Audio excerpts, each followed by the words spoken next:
Ah, there we go. Was having some technical difficulties, but here I am. I wanted to give you guys a review of this Fender Precision 5. I'm assuming most people are probably busy anyway, but I wanted to try this live feature out, and then you can watch the video later on the channel. So I better reshare this to my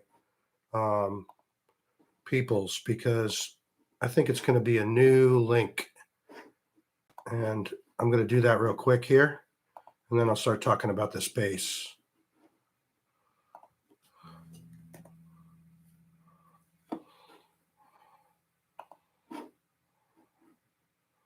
There we go. I'm just going to share it again. And now let's do this. Okay, so hopefully you can hear that. If anyone's watching at all, say hello. I'm not sure who is and who isn't, but I'm going to start.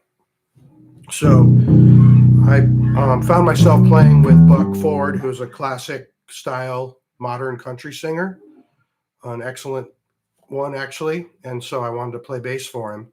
And over the years, I became his bass player after a while. And I've been with him for several years now. And I noticed that a lot of the music that we were doing, including his own, and just all part of that Nashville sound, had this low B string, which I'd always kind of shied away from because I really love the symmetry of the 4-string. And I'm a longtime 4-string player, and I didn't like how the necks were wide on these and how you couldn't really mute one of the strings that easily. As soon as you got to here, you couldn't really mute the string. And so it always seemed awkward and cumbersome to me, but eventually I picked one up, and the first one I got was a little bit wide, and it had a battery in it and made it pretty heavy to hold. It played well enough, but it was heavy to hold, and it had a wide neck. And then I looked into this and saw somebody playing one of these, and I was like, wow, it's got a really thin neck. If you notice, it almost looks like a 4-string. So that's been really helpful. And it's also passive electronics. So it has no batteries. It's a very simple setup. So I rely on my amp to get the different sounds and the depth.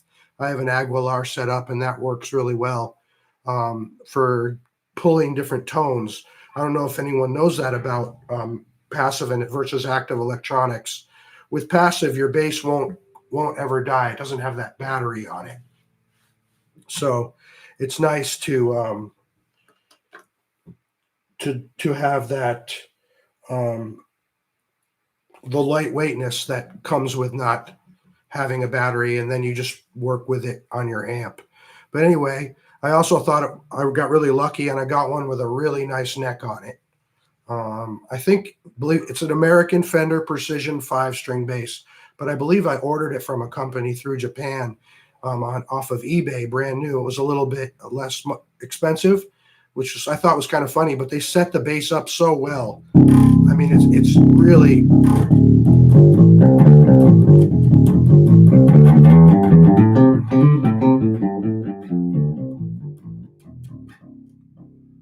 And I really liked the way I'm getting a teeny bit of buzz there now because I just changed the strings and I've been messing with the action. But so that's like a low C now, and you have a low B, and look how clear that low B is. I use this D all the time. So for you 4-string players that are normally in G, it almost feels like you're in G here. And here I'm in E, and it almost feels like you're in A. So that's really convenient for those lower notes. And Buck has a lot of songs in E flat, so I wind up playing off that note a lot.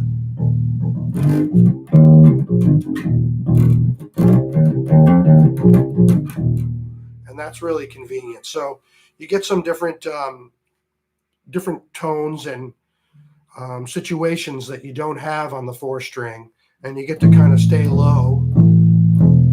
So when I'm in A, I kind of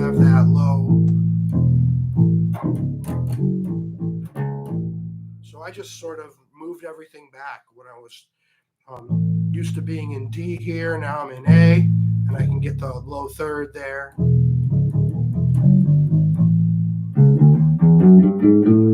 It has a very even sound across the whole bass.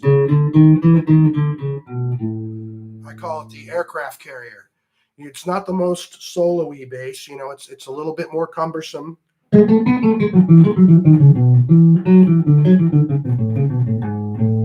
I'm not using it for that. I'm using it to be supportive and get a lot of low notes in there. You'll see I'll be raising my action just a little bit there. I changed strings. It came with the Fender nickel-plated steel strings. And I used those for a long time just to be safe because I didn't want anything to change action-wise on the neck because it was set up so well. In fact, I had my tech, Jason Villa, I had him measure exactly where everything was just so that he would know if I ever needed to go back and get it fixed seasonally to match how it came in the box because I loved the action. But now I've switched to these D'Addario strings, which I use on my 4 strings, and they're a little brighter. So I've been playing with the action. I know Jason has those settings, those measurements for me, so I don't have to worry about losing those. See, that's a little better there. I just have to change the touch a little bit to not get any buzz, but this bass doesn't seem to have any buzz on it.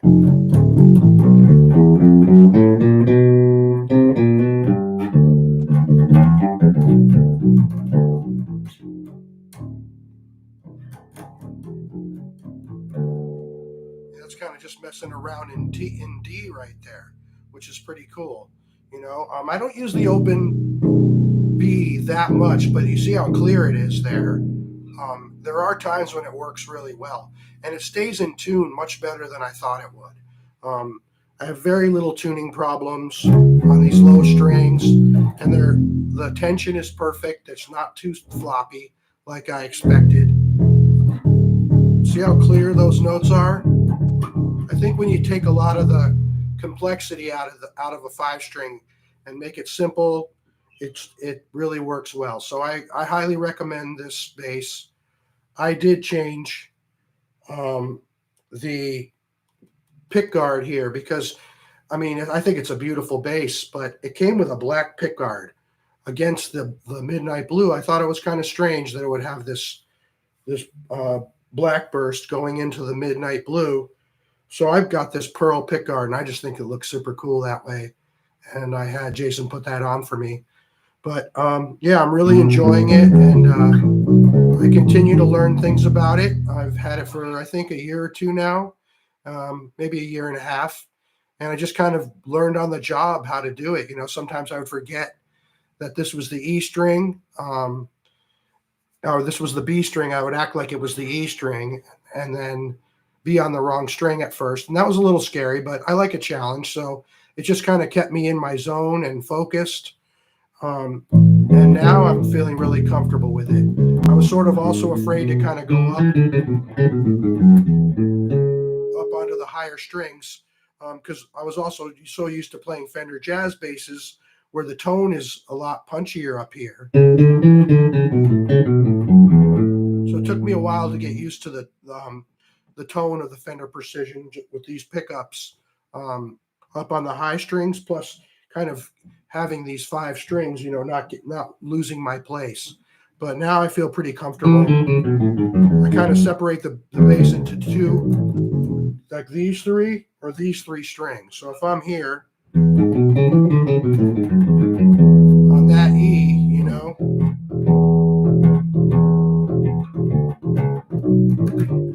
or I'm on this E, or then I treat that. Do you hear what I hear? You know, I just kind of, so I'm working off the different root notes in the different areas.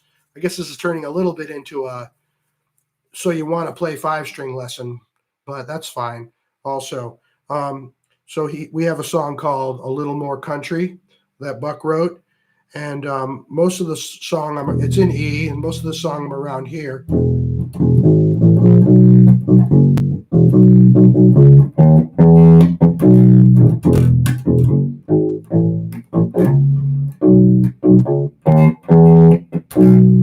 But then on the chorus, it goes, I go up to this one to give it a little more excitement.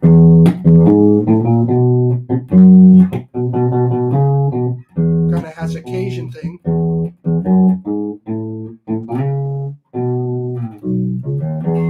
And then I'm right back down.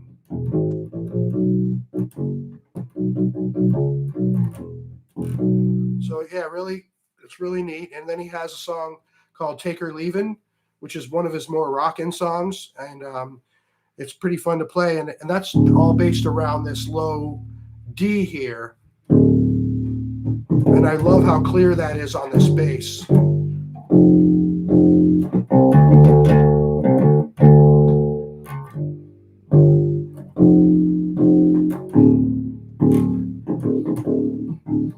So it really works well. And then, there's, we don't play this one as much anymore, but Saving the Planet. It's in E flat, and I can kind of play the whole riff.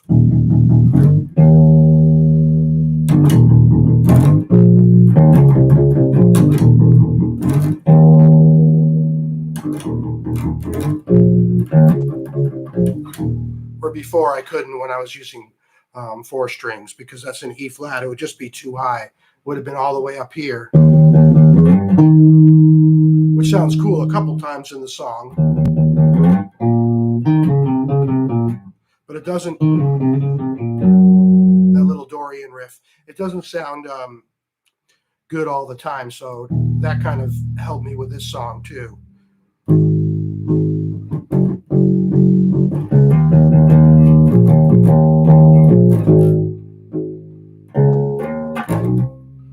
So anyway, yeah, that's pretty much it. It's very even.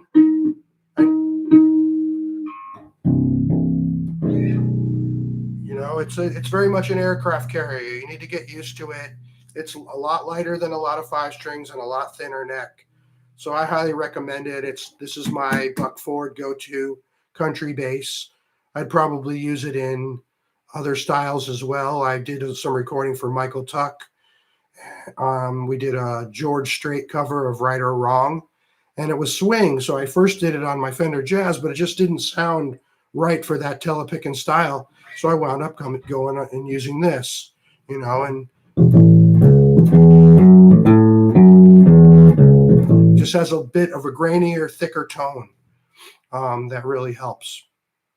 So anyway, I think I'm going to wrap it up there, but thanks for checking in. I see you're out there, Herman and Lori, and appreciate you being here.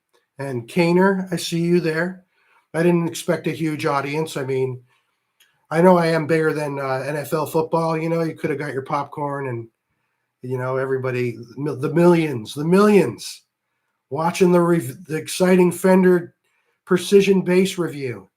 No, but anyway, thanks again for checking in, and we'll talk to you soon.